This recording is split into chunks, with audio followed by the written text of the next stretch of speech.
पहली घड़ी किस देश में बनाई गई?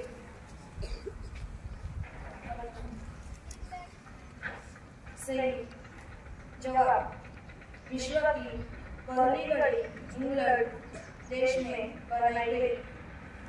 जवाब, विश्व की पहली घड़ी इंग्लैंड देश में बनाई गई।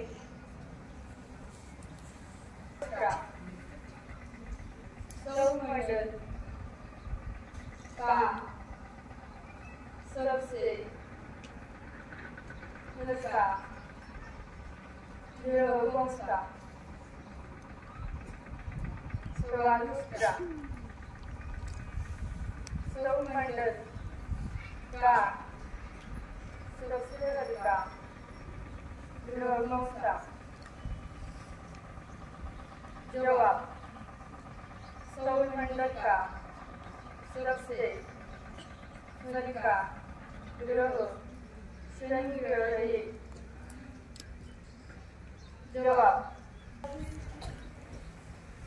भारत की प्रथम महिला डॉक्टर कौन थी? सवाल तीसरा, भारत की प्रथम महिला डॉक्टर कौन थी? जवाब, भारत की प्रथम महिला डॉक्टर आनंदीबाई जोशी थी। जवाब, भारत की प्रथम महिला डॉक्टर आनंदीबाई जोशी थी।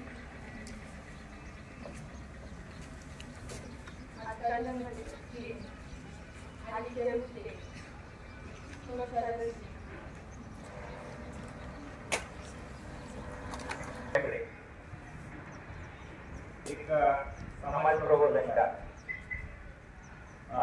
ज्ञानेश्वर मेघुले आलेले आहे। 7-8 वर्षापूर्वी आपण जेव्हा जुन्या शाळेत पलीकडे बसत होतो तेव्हा ते आले होते। त्यांचा कार्यक्रम पण आपण घेतला।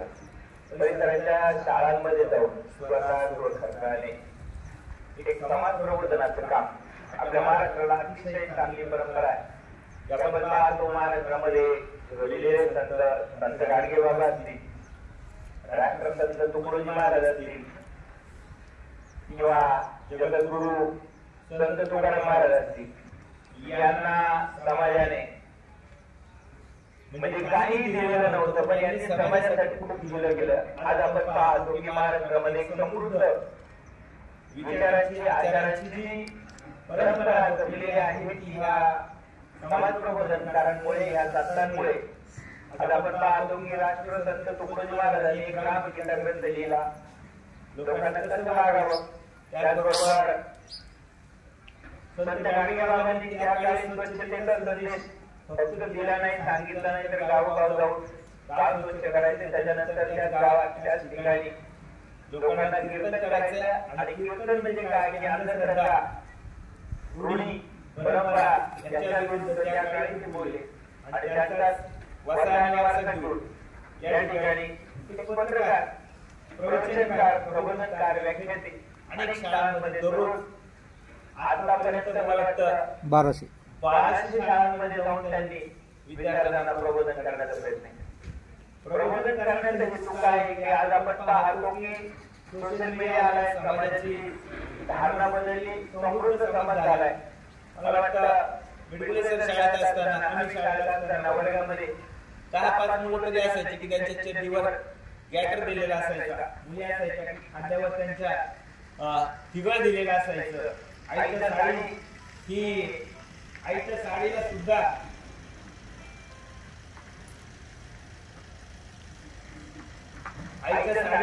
तिगळ असायचं। अशी परिस्थिती असायची। अंगणवाडी पायाची मुलं यायची, परंतु त्यांच्यामध्ये नैतिकता असायची, पालकांमध्ये नैतिकता असायची, समृद्धता आली। परंतु नैतिकता कुठेतरी हरवत चालली आणि ती नैतिकता हरवू नये ही आपण जपली पाहिजे। खोटं बोलू नये हे आपण फक्त भीतीवर लिहितो, सांगतो, परंतु शिक्षक सुद्धा खोटं बोलतात, आई-वडील खोटं बोलतात, मुलं खोटं बोलतात आणि हे बोललं नाही पाहिजे। त्याचबरोबर वागणं हे आपलं चांगलं असलं पाहिजे, व्यसनापासून आपण दूर असलं पाहिजे, हे संस्कार युक्त झाले पाहिजे। संस्कार म्हणजे काय, पूर्वी तांब्या पितळेची भांडी असायची आणि त्याच्यावर 65 जी तांब्या पितळेची भांडी घडवणारा जो समाज असायचा त्याला 65 म्हणायचे। आणि तो काय करायचा, खालून त्याला आयरन असायची आणि वरून हातोडा असायचा आणि त्याच्यावर ते ठसे असायचे। ते ठसेचे भांड जुनं होईपर्यंत गळायला लागेपर्यंत तो ठसा त्याच्यावरून जायचा नाही. त्याप्रमाणे तुमच्यावर चांगले संस्काराचे ठसे निर्माण व्हावे याच हेतूने स्वतः दररोज दिवस उगवला की कोणत्या तरी शाळेत जायचे, तो ठरताना त्या शाळेतील विद्यार्थ्यांना मार्गदर्शन करायचं, त्यांच्यावर चांगले संस्कार निर्माण होण्यासाठी प्रयत्न करायचा. अशा या आपल्या समाजातील एक प्रबोधनकार माननीय श्री ज्ञानेश्वर मुंडे यांचं जोरात टाळ्या वाजवून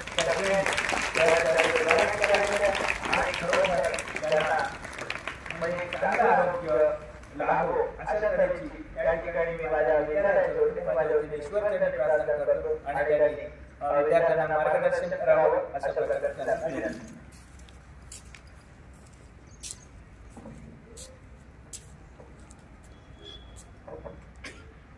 संपूर्ण अंधार सारा उजळले आकाश तारे अंधारल्या पहाटेच येथे वाहुया आनंदवारी जागे सृष्टीला की होऊ दे माणूस जागा मार्ग सारे स्वच्छ व्हावे घट्ट व्हावा प्रेम धागा मार्ग सारे स्वच्छ व्हावे अनमने ही साफ व्हावी ही सकाळ रोज यावी माणसाचा देव बाबा विद्यालयाचे सर्व गुरुदेव आणि बालमूर्तींना ज्ञानेश्वर विठुरेचा मनापूर्वक नमस्कार. मुलांनो, आजकाल बघा, जो माणूस पायाने चालतो तो ठराविक अंतर गाठतो. कशाने चालला? जो माणूस पायाने चालतो तर चालला, जो माणूस पायाने चालतो तो ठराविक अंतर गाठतो, परंतु जो माणूस डोक्याने चालतो तो निश्चितच आपलं ध्येय गाठतो. मी तुम्हाला थोड्याच वेळामध्ये थोडं तरी पायाप्रमाणे डोक्याने हे चालायला शिकवणार आहे. डोक्यानं म्हणजे नीट सरळ अभ्यासामध्ये डोकं वापरून जीवनामध्ये तुमच्यातला प्रत्येक जण चांगला, मोठा आणि यशस्वी माणूस होऊ शकतो हा विश्वास देण्यासाठी मुक्ताई विश्वसेवा प्रतिष्ठानतर्फे मी तुमच्या समोर उभा आहे. बऱ्याच वेळा मुलांना असं वाटतं, अरे आम्ही गरीबाचे, आम्ही खेडेगावचे, आम्ही लहानशा शाळेत शिकतो, आम्ही कोणत्या जातीच्या मध्ये जन्मलो, आम्हाला देवाला कोणता कलर दिला, मी गुटका, मी लुकडा, मी काळा, मी कसा मोठा होणार? तुमच्यातला प्रत्येक जण मोठा होणार, गुटकाही मोठा होणार आणि काळा त्याच्यापेक्षा मोठा होणार. तुम्हाला माहिती आहे भारताच्या राष्ट्रपती काय नाव त्यांचं? काय नाव त्यांचा? कलर कसा होता? त्यांचा कलर काळा होता आणि आदिवासी समाजात जन्मलेली एक मुलगी वयाच्या 6व्या वर्षी आई बाप खाणीमध्ये गाडले गेले आणि अनाथ आश्रमामध्ये शिकली आणि तिचं त्याला इतकं वगळलं ते राष्ट्रपती झाले. कोणत्या जाती जन्मलं? जेव्हा आपल्याला कोणत्या जाती जन्म घ्यायचा, कोणता कलर द्यायचा हे आपल्या हातामध्ये नसतं, पण जन्मल्यानंतर मृत्यूपर्यंतचा जो प्रवास आणि तो महत्वाचा प्रवास शिक्षण तो कसा करायचा. मानव जीवनामध्ये दोनच प्रकारे मोठा होऊ शकतो. किती प्रकारे? किती? मोठे सांगा. एक तर शिकून आणि दुसरं सवरून. शिकून म्हणजे शिक्षण, क्षणाला शिकायचं असतं. लहानपणी तुम्हाला एक गोष्ट होती, दोन लहानपणाची शर्यत लागते आणि त्याच्यामध्ये एक जण जिंकतो. कोण जिंकतो? कोण? ससा चपळ होता तरी कासव का जिंकला?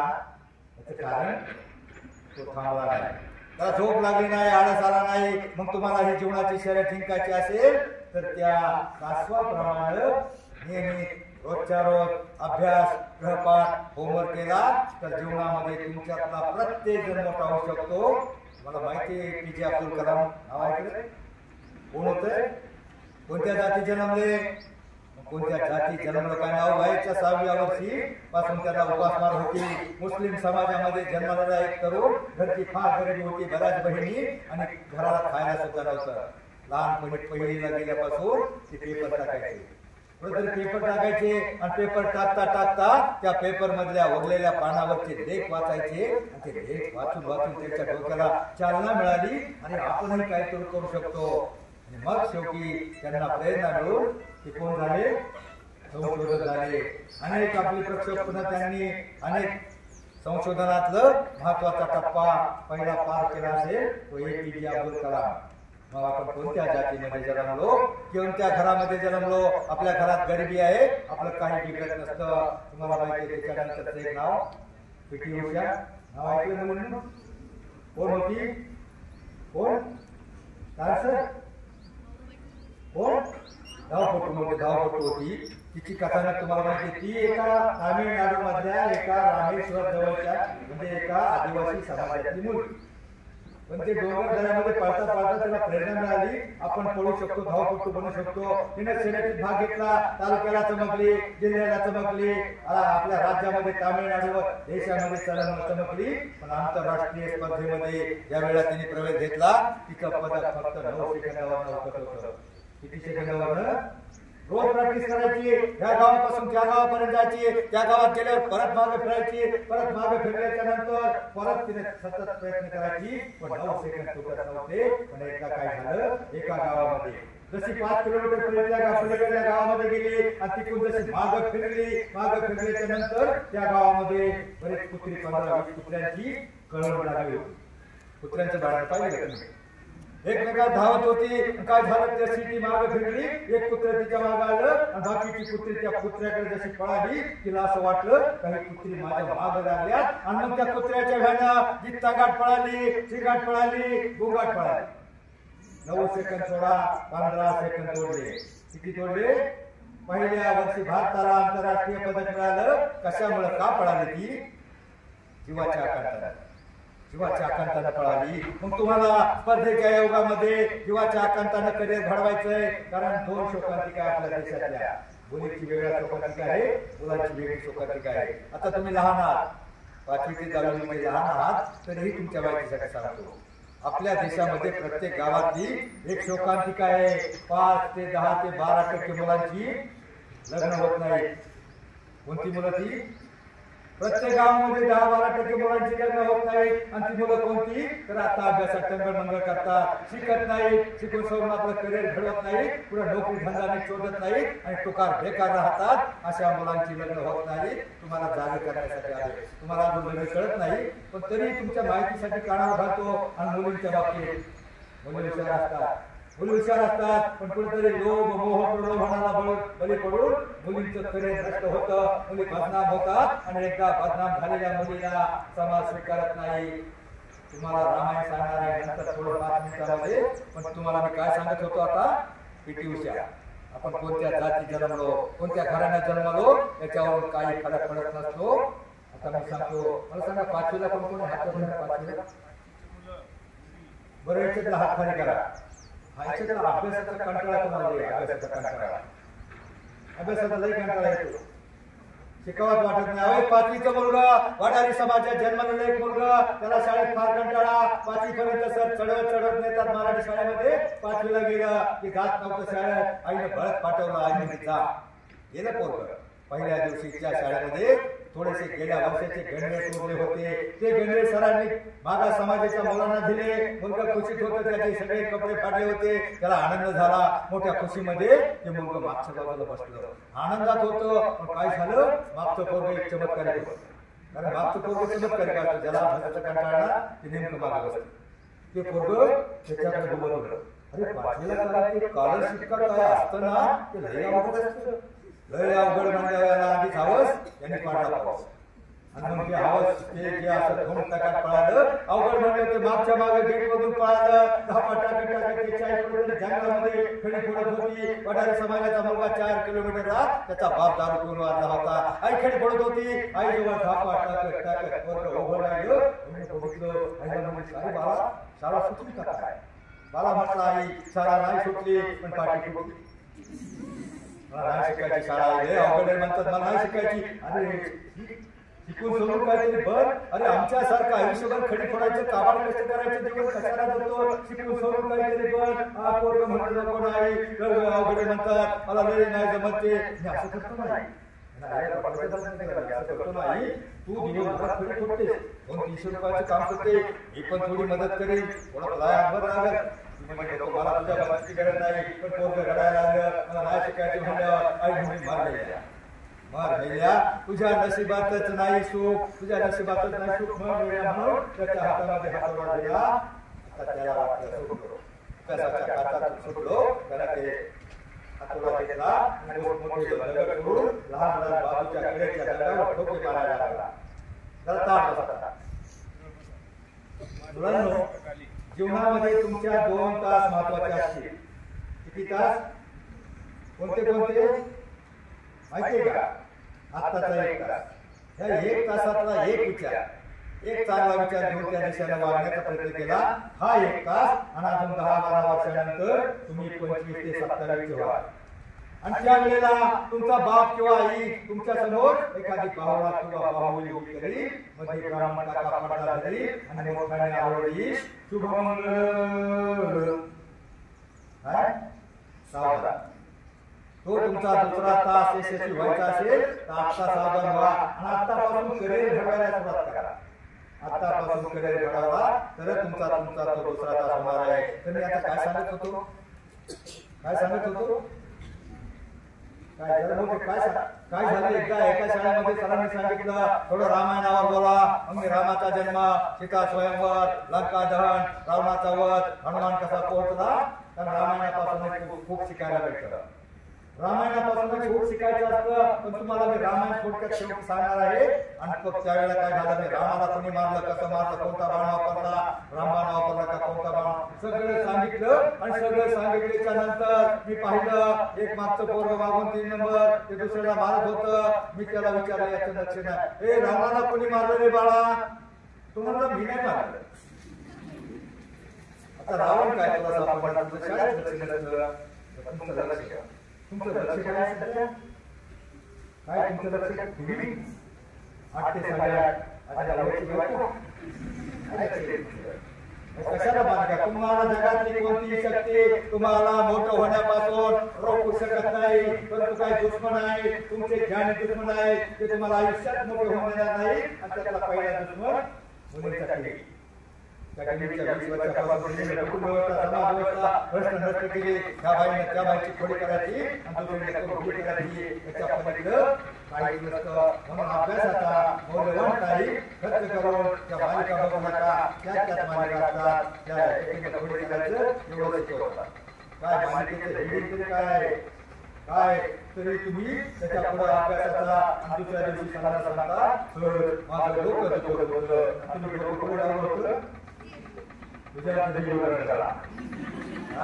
काय एवढ्या शिक्षिका बऱ्या असतात का? आणि ते आपण बघत बसायचा अभ्यास तुमचा महत्वाचा करिअर करायचा टाइम आहे.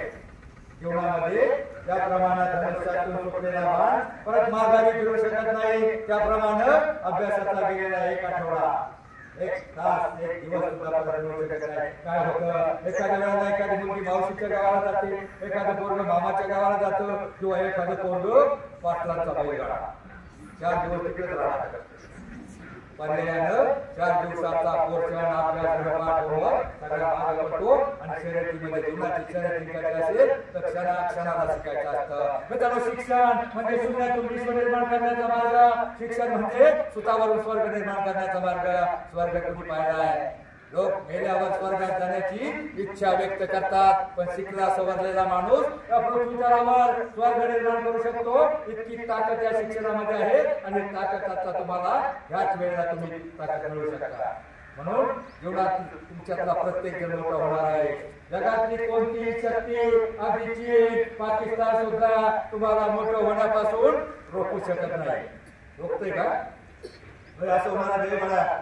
एखादा पाकिस्तानचा सैनिक येईल, चीनचा सैनिक येईल, पाकिस्तानचा आतंकवादी येईल आणि तुला म्हणणार काय बाळ्या घालू का गोळ्या, कॅप्टन होऊ नको. अभ्यास करून कॅप्टन होऊ नको, कलेक्टर होऊ नको. कोणी म्हणणार आहे का? जगातली कोणतीही शक्ती तुम्हाला मोठं होण्यापासून रोखू शकत नाही. परंतु काही शत्रू आहेत आणि ते शत्रू पुढे आतमध्ये नाही, तुमच्या आतमध्ये दडले. तुमच्या आतमध्ये कोणते शत्रू आहेत? आयुष्यात मोठं होऊन देणार नाही तुम्हाला. कोणते? महामाणसाचा सगळ्यात मोठा शत्रू होता आळस, कंटाळा, बेफिकिरी. नाही अभ्यास केला तर काय सर थोडंसं राहतील, थोडंसं बोलतील, एखादी छडी मारतील. मुलांनो, सरांचं काय बिघडणार असतं. तुम्हाला मोठं व्हायचं असेल आतले सतवाळाच कंटाळा बेफिकिरी पहिले बाहेर काढा आणि ते जाणी दुश्मन मोबाईल टीव्ही डीजे पाटलांचा बैलगाडा किंवा कोठाऱ्यांच्या बरोबर धाब्यावर जाऊन राणा करताना तुम्हाला माहिती आहे तुमच्या आई वडिलांची काय स्वप्न आहे. तुमच्या आई वडिलांची फार मोठी स्वप्न आहे. तुम्हाला पुढे संभाजीराजासारखा तुमच्या शाळेचं नाव आहे धर्मवीर संभाजीराजे.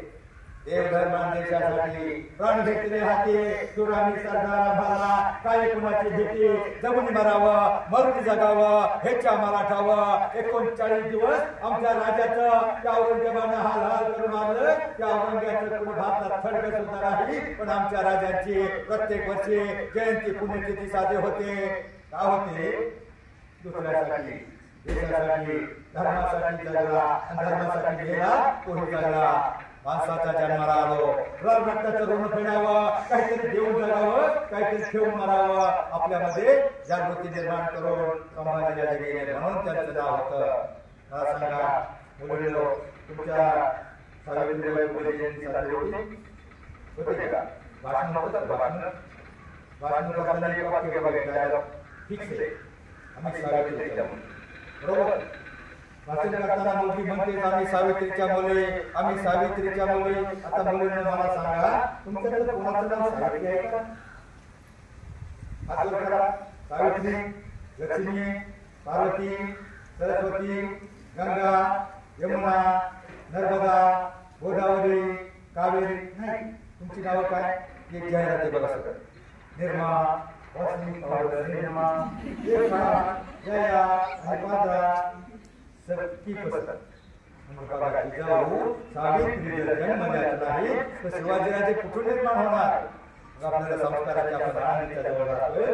आपल्याला संस्काराची गरज आहे. सगळीकडे वादळ निर्माण झाले सगळीकडे आग लागली भडका उडालाय. तो भडका जवळ जवळ येतोय आणि तो जवळ येऊन तुम्हाला नष्ट करणार आहे.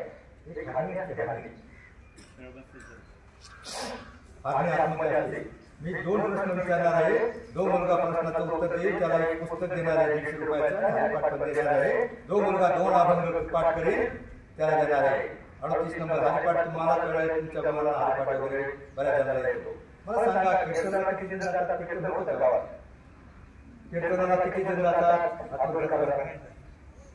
कीर्तनाला जातात 2 जण जातात. पण मी पाहिलंय कीर्तनाला तुम्ही सगळे जण जाता पण कधी जाता? शेवटच्या दिवशी काल्याचं कीर्तन झाल्यावर लाईन मध्ये असतं. मी बघितलंय तुम्ही हातण्यावर केले तुम्ही जाता पण कशाला? भोजन मुलांना भोजन आणि भजन. भोजन आणि भजन या शब्दामध्ये फक्त एक काना एक मात्रा एवढंच अंतर आहे. पण काल्याच्या कीर्तनाचं केलेलं भोजन उद्या सकाळी घेताव करणार 15 दिवस. पण अभंग किंवा संतांचा एखादा कीर्तन प्रवचन मारून त्याच्यातला एखाद्या शब्दाचा एखादा अर्थ तुमच्या डोक्यामध्ये बसला जीवनाच्या अंतामध्ये तुमच्यापर्यंत राहील आणि तुम्हाला तारून येईल. हा विश्वास देण्यासाठी हरिपाठामध्ये 38 नंबरला अभंग आहे बघा. 38 नंबरला कोणता अभंग आहे माहिती आहे का? अवघाची संसार सुखाचा करीने आनंद करीने तिन्ही लोक ऐका. 38 नंबरला हरिपाठाला किती जण जातात? हरिपाठामध्ये 38 नंबरला अभंग आहे अवघाची संसार सुखाचा करीने. काय अर्थ होतो बाई त्याचा? काय अर्थ होतो? अवघाची संसार म्हणजे कोणाला म्हटलंय? आपले पप्पा मम्मी लुडू गुड्डी चौघांचं म्हटलंय का? आजच्या जगाचा विश्वाचा संसार सुखाचा करी आनंद होण्याची लोक म्हणजे आपल्या घरातले तीन लोक आहे. स्वर्ग मृत्यू पाताळ सगळीकडे आनंद निर्माण करेल. अभंगाच्या एका शब्दाचा अर्थ एवढा मोठा असतो पण ते तुम्ही डोक्यात घेत नाही. तुमच्या डोक्यामध्ये काय? एखादा मला सांगा हरिपाठ होतो हरिपाठाला जात नाही पण डीजे वाजला ऑर्केस्ट्रा असला तर किती जण जातात? तुम्हाला कोणी बोलवतात का? पण ऑर्केस्ट्रा वाजला काही पोरं घरातला हात मागं बसून तिकडे जाऊन तंगडीत लुंगी घेतात. कोणी बोलत नाही. हरिपाठात 2 अभंग ज्याच्या आयुष्यामध्ये फक्त 2 अभंग पाठ असतील. हरिपाठातला 38 नंबरचा अभंग 2 मुलगा 2 अभंग पाठ करेल त्याला मी हरिपाठ देणार आहे. अनेक अभंग हरिपाठाच्या बाहेरचा आहे. हरिपाठाच्या बाहेरचा सावता महाराज नाव ऐकलं का तुम्ही? सावता महाराज ऐकलं का? नाही ऐकलं?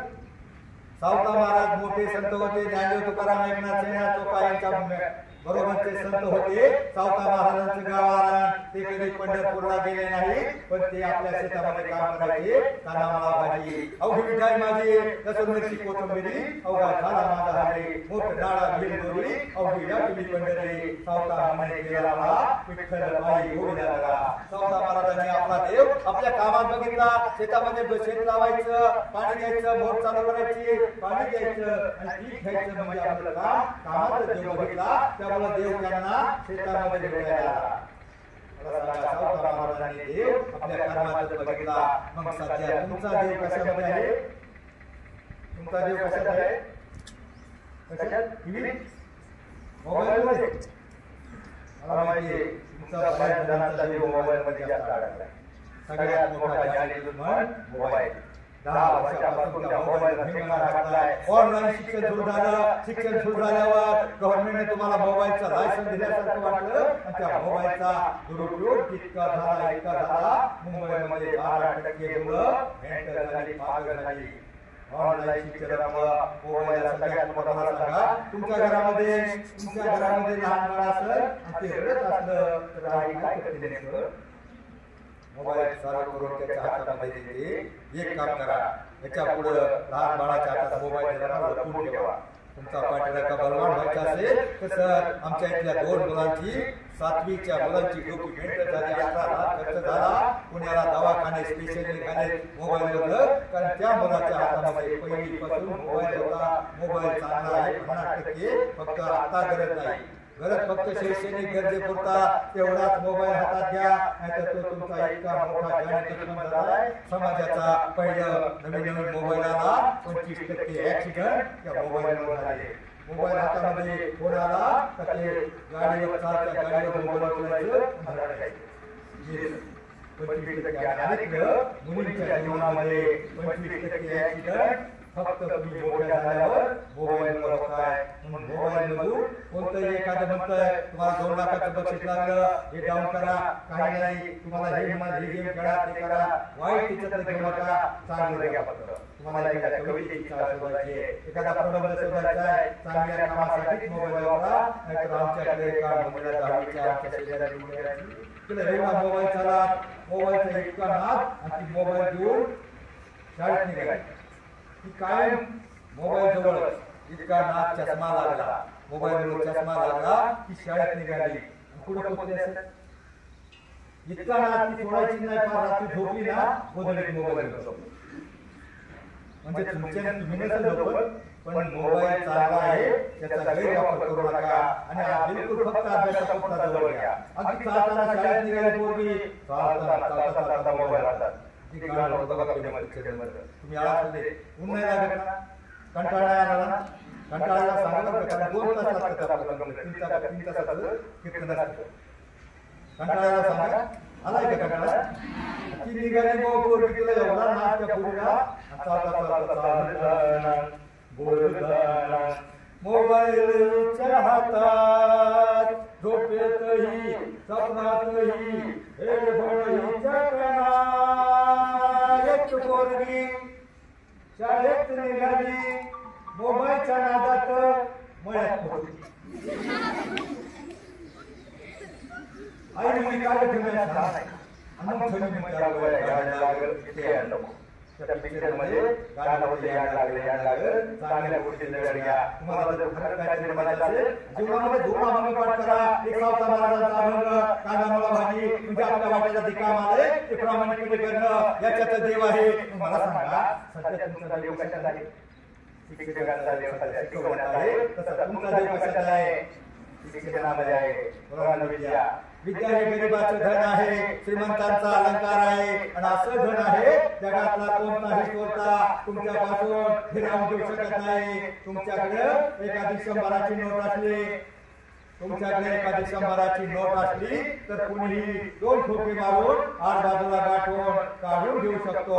पण तुमच्या डोक्यामध्ये 29चा पाढा किंवा एखादी कविता असली तर कोणताही चोरता हिरावून घेऊ शकत नाही.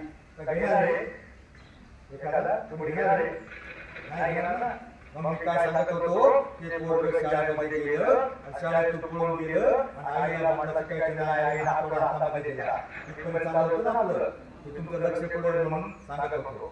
हातोडा आणि त्याला वाटलं जरा सुटलो आणि मग त्याला हातोडा हातामध्ये घेतला, बाजूच्या लहान माणसाला ठोके मारायला लागला. आता 5वीच्या पोराला किती ताकद असणार, 15-20 मिनिटांमध्ये पोरग घामाघूम झालं. आईला म्हटलं आई पाणी, आईनं अर्धी बाटली पाणी स्वतः पिली होती, अर्धी बाटली त्याच्याकडे दिली. घटाघटा पोरग पाणी पिलं. पाणी पिल्याच्या नंतर त्याला थोडासा तवाका आला, परत हातोडा घेतला आणि परत ठोके मारायला लागला. परत ठोके मारता मारता 10 ते 15 मिनिटांमध्ये घामाघूम झालं. डोळे पांढरे केले, कशाला कोरड पडली. आईला म्हटलं आई पाणी, आई म्हटली आईला पाणी राहिले. आता तू केलं, आता मी केले होते, आता कुठून तू पाणी, 4 किलोमीटर घर नाही येत नाही, आता कुठून तुला पाणी. पोराला डोळे पांढरे केले, कारण पोराचा हातोडे मारून किती ताकद होती. हातोडे मारून 15 मिनिटांमध्ये इतकं थक्क होतं, कशाला कोरड पडली. डोळे पांढरे केले आणि पाणी पाणी करायला लागलं पोरग. डोळे पांढरे करून पोरग खाली कोसळत काय. आणि आई म्हटली कसली मी अभागी आई, त्याला मी आता पाणी देऊ शकत नाही, पोरग मरतं किंवा काय. आईनं पोरग पाणी पाणी करायला लागलं. पाणी पाणी करून पोरग खाली कोसळलं. पोरग जसं खाली कोसळलं, आईने हांबरडा फोडला, पोरग मरतं किंवा काय. आई खाली बसली, पोराला मांडीवर घेतलं. पोरग पाणी पाणी करत होतं. आईने हांबरडा फोडला होता, पोरग मरतं किंवा काय. आणि त्या वेळेला आईच्या रडणाऱ्या हांबरडा फोडणाऱ्या आईच्या डोळ्यातले 10-5 अश्रू त्या पाणी पाणी करणाऱ्या पोराच्या डोळ्यामध्ये पडले. आता मला सांग आई, अश्रूला थोडी धारदार होती बघणार आहे. थोडासा त्याला तवाका आला, ओलावा आल्यावर त्याला डोळे उघडले आणि पाहिलं तसंच त्या तालुक्याचा व्हिडिओ, करमाळा तालुक्यातला तो व्हिडिओ आणि कॉन्ट्रॅक्टर त्याची गाडी करंडीच्या मोठं थांबली आणि त्याच्या आईवर फेकायला, ए चेंडे तुला काय अक्कल, कामाचा खोडा करून एवढ्या मोठ्या झटक्याला मांडीवर घेऊन बसली. आजचा व्हिडिओ जसा खवळला तशी आई उठली तशी पोरग आधी पाणी पाणी करत होतं. पोरग जसं खाली खडीवर पडलं, डोक्यातून कपची आली, रक्ताच्या चिरकांड्या ओढल्या आणि बाधीच आई पोरग मरतं किंवा काय अंबरडा फोडत होती. आणि ते जसं रक्त पोरात आलं, पोरानं मोठ्यानं ढोकाळ कोसळलं, पोरग रडायला लागलं, आई रडत होती. पण तो व्हिडिओला काय सुचत नव्हतं, त्या पोराला होता काय काढा. शाळेचे कपडे घालून तिकडे शाळा शिकायचं सोडून आमच्या कामाचा खोडला करायला आला. तुला काय अक्कल, गधड्या, नालायक, मूर्खा, बेशरम. व्याकरणामध्ये जेवढ्या शिड्या होत्या तेवढ्या शिड्याच्या पोराला दिल्या त्याच्या आईला बजावलं. तुला सांगितलं होतं ना आपल्याला घरी पडायचं अजून काम आहे, उद्या आपल्याला त्याच करायचे, परवा पाहणी करायला अधिकारी येणार आहे. तुला लाच मारून सांगतो, तुझी जर कडे पडून झाली नाही तर तुला 15 दिवसाचा पगार देणार नाही. आईने आधी थांबायला फोडला होता, त्याने व्हिडिओ तिच्या ओरडत होता आणि त्या पोराला जाता जाता व्हिडिओ करून काय काढवा. शाळा शिकायची सोडून काहीतरी बनायचे सोडून मूर्खा नालायक आमच्या शाळेची कपडे घालून आमच्या अभ्यासाचा खोडला, आमच्या कामाचा खोडला करायला आला. शिकून सोडून काही बनायचे सोडून परत त्या मुलाला 17 शिकवल्या. आईला पोर जळाला आणि तो व्हिडिओ निघून चालला. पोरग मोठ्याने रडत होतं, पोराला भोकाड फोडला होता, आईने आंबरडा फोडला होता. पोरग मरतं किंवा काय आईला काळजी होती. पोरग डोक्यामध्ये रक्त येत होतं, पोरग रडत होतं, आई रडत होती. दोघांनी आंबरडा फोडला होता, मोठ्याने भोकाड घातलं होतं पोरानं, आईने आंबरडा फोडला होता. दोघे रडता थकले आणि त्या थकलेल्या पोरानं आपल्या रडणाऱ्या आईच्या केविलवाण्या चेहऱ्याकडे पाहिलं आणि आईचा केविलवाणा चेहरा पाहून ते पोरग थांबलं आणि आईला म्हटलं, थांब आई, रडू नको थांब. त्याने बाजूची कपची उचलली आणि शेजारच्या एका मोठ्या दगडावर एकच वाक्य केलेलं, मी साहेब होणार, याच्यापेक्षा मोठा साहेब होणार. ज्याने तुला एवढं रडवलं, ज्याने तुला एवढं रडवलं, मला 17 शिव्या दिल्या ना, त्याच्यापेक्षा मोठा साहेब होणार. असं म्हणून कपची फेकाटून दिली आणि पोरग पळत 90च्या स्पीडनं परत शाळेमध्ये आलं आणि शाळेमध्ये जे मागं बसायचं होतं ते पुढे येऊन बसलं आणि मुलांना एक तो नाव ऐकलंय का?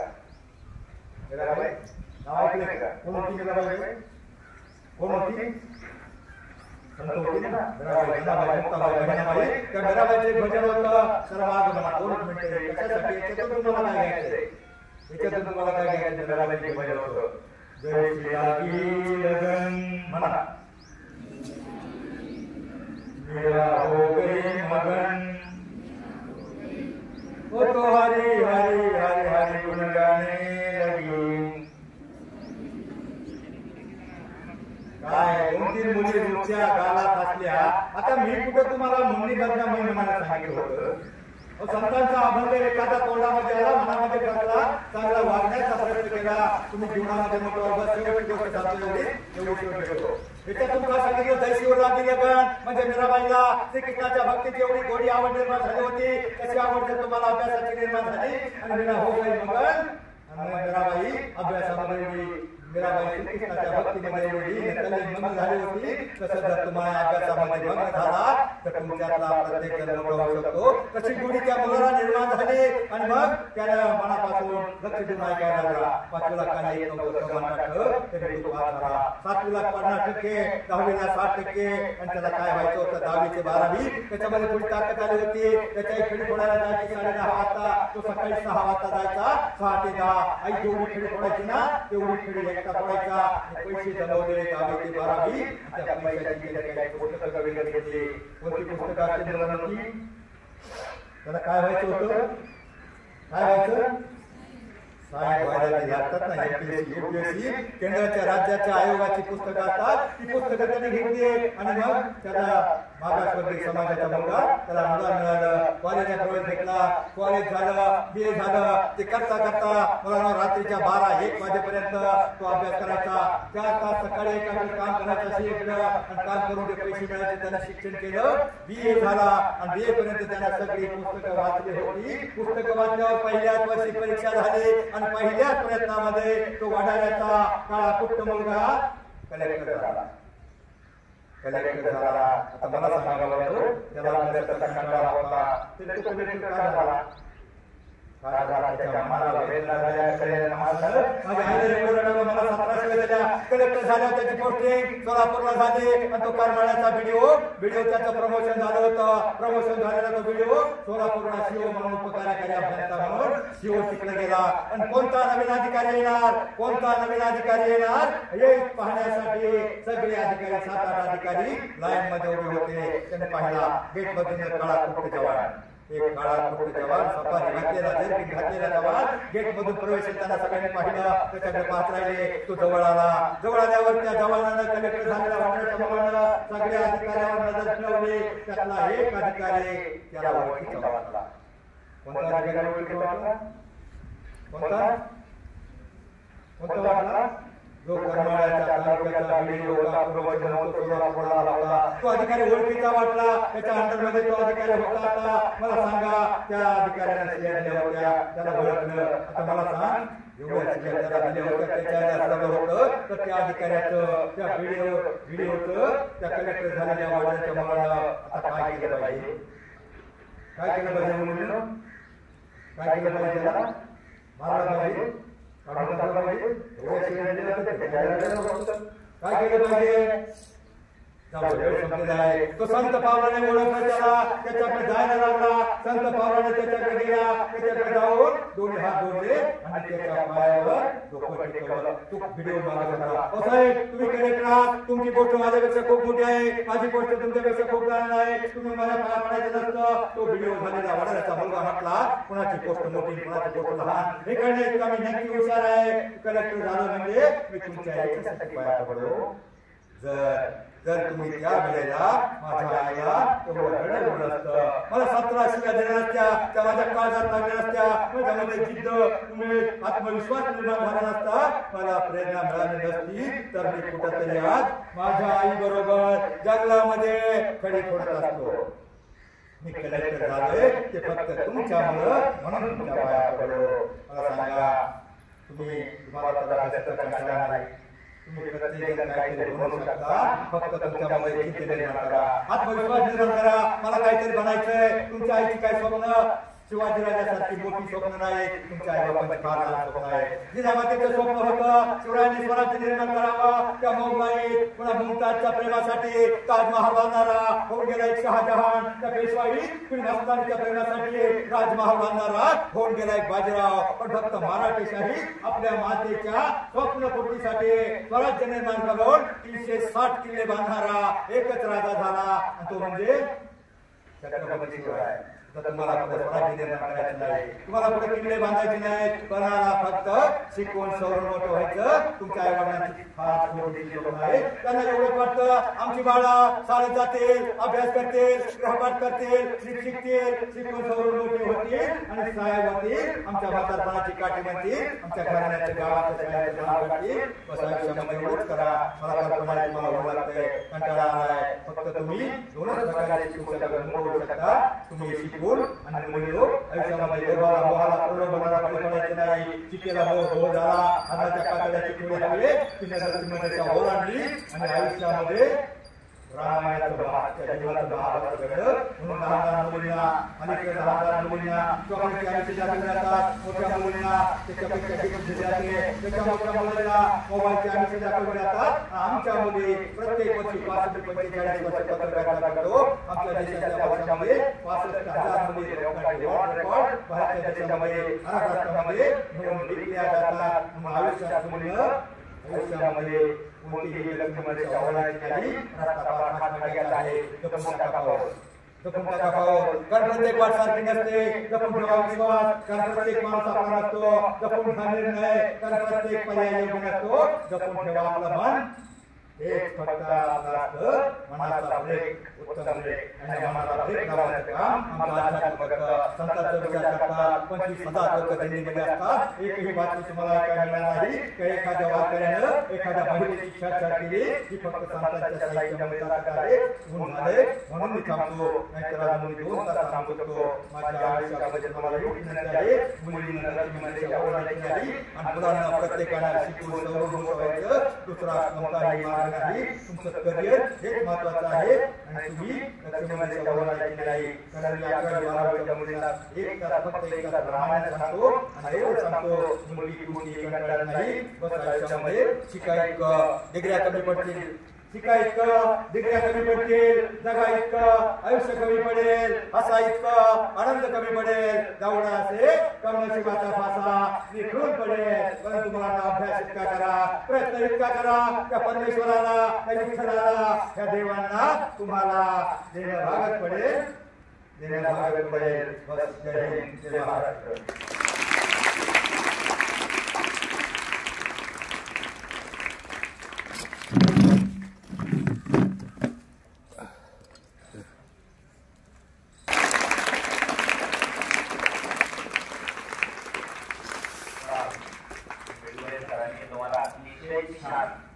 संदेश दिलेला आहे, तो तुम्ही शेवटपर्यंत ठेवायचा. अतिशय यशस्वी झाल्यानंतर जरूर त्यांना फोन करून सांगायचं आहे की तुमच्या व्याख्यानामुळे माझ्यामध्ये जे परिवर्तन झालं, बदल झाले, प्रत्येकाला एक त्याने प्रेरणा दिलेली आहे. ज्याला काही येत नसेल त्याला पण प्रेरणा दिली, त्याने बदल करायचा. फार छान गोष्ट त्यांनी सांगितली की काही न येणाऱ्या मुलाचा सुद्धा कलेक्टर झालाय. मुलींना पण छान संदेश दिलेला आहे. तर अशा मिळवल्या सरांचा या ठिकाणी आपण थोडंसं सांगतो. विद्यालयातील सर्व शिक्षक शिक्षिका यांनी मिळवल्या सरांना या ठिकाणी सन्मानित करायचं आहे.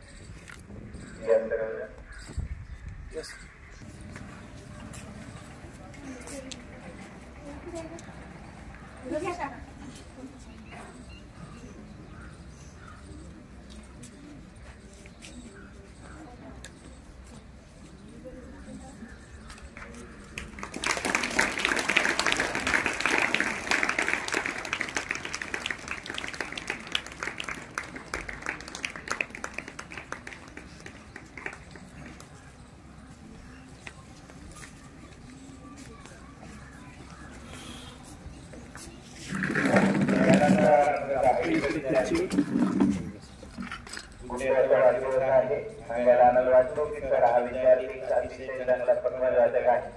त्याच्या वाढदिवसानिमित्त विद्यालयातील शिक्षिका सौ नागोडे मॅडम यांनी उपक्रम राबवलेला आहे की वर्षभर प्रत्येक विद्यार्थ्याला एक छोटंसं पुस्तक दिलं जातं, तर तुमच्या हस्ते ते पुस्तक त्याला प्रदान करायचंय. चल कुठे ये.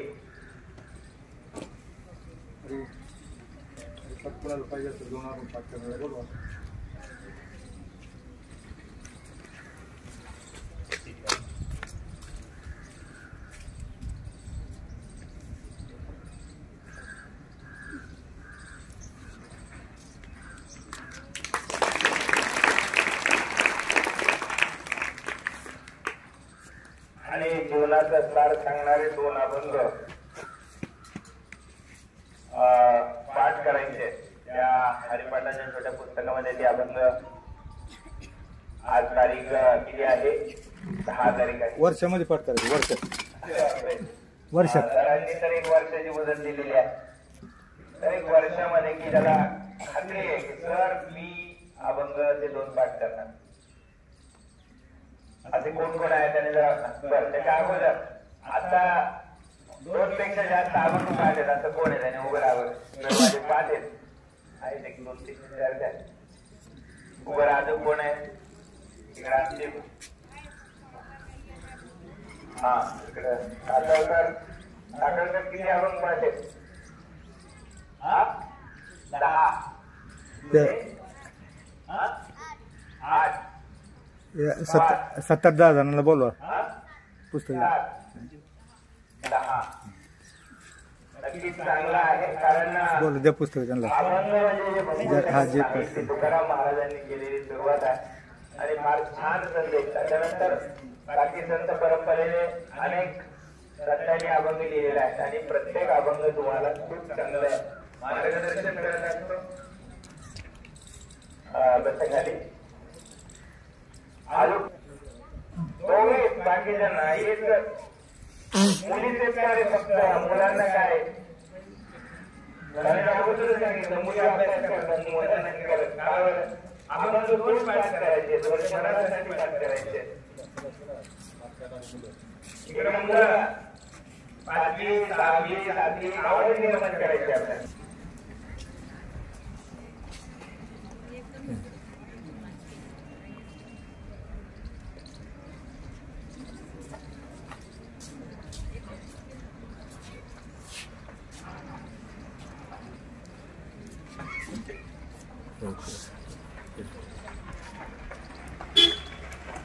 त्याला मुलांमध्ये 1-2 जण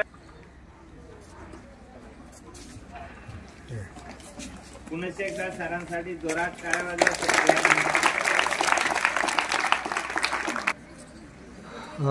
जय शिवराय प्रतिष्ठान संचलित धर्मवीर संभाजीराजे माध्यमिक विद्यालय तुळापूर येथील प्रबोधनाचा व्हिडिओ आपल्याला आवडल्यास लाईक शेअर सबस्क्राईब करा. सुदर्शन प्रबोधन न्यूज, सणसवाडी, पुणे.